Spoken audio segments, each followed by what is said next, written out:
Good evening and thanks for joining us. I'm Lara YAMADA. Paula Akana has the night off. Well, fire and emergency crews first responded to the deadly blast at around 9 this morning. It happened near the Waikele Business Center in a former military bunker where confiscated fireworks are stored. KITV4's Daryl HUFF standing by live in Waikele right now with the latest. Daryl, what can you tell us?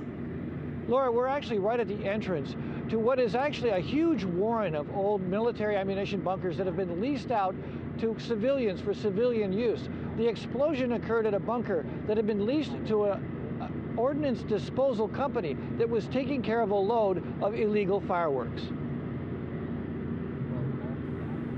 The bunker was one of 130 similar caves bored into the walls of Kipapa Gulch.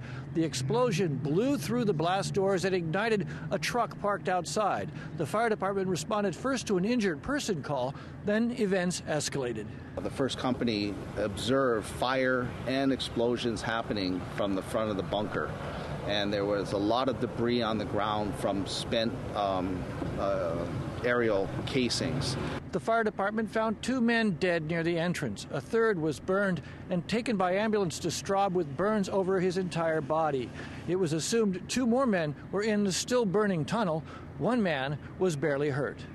We haven't made contact with them. That's why we're calling them unaccounted for. It's unfortunate, but the risk is too great to the rescuers. The landlord for the tunnel complex said the community should appreciate the bunkers being made available for civilian use. I'm about 100 yards from the bunker where the explosion took place, and this is a discarded fireworks container that's been emptied. It hasn't exploded, but it may have been blown away from that bunker, giving you a sense of how big an explosion that must have been. Luckily for us, it happened here at the caves where it's sort of designed to handle this type of thing rather than a warehouse in town or a building in town. It could have been a lot worse. The family of one of the workers learned today that he has died, although who is not officially identified. They say 29-year-old Justin Kali'i loved his dangerous work. He was not only somebody who did this and loved what he did, but he loved a lot of things, and he meant a lot to our family. The family says that Justin actually went to the mainland to receive training as an ambulance ordnance technician, and he actually enjoyed his work quite a bit, but most of his work was actually with disposing of military ordnance.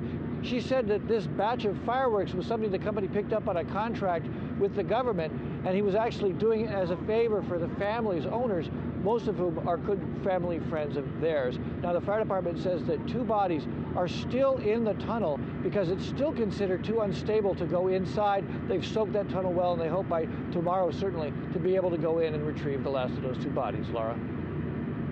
Thanks a lot, Daryl.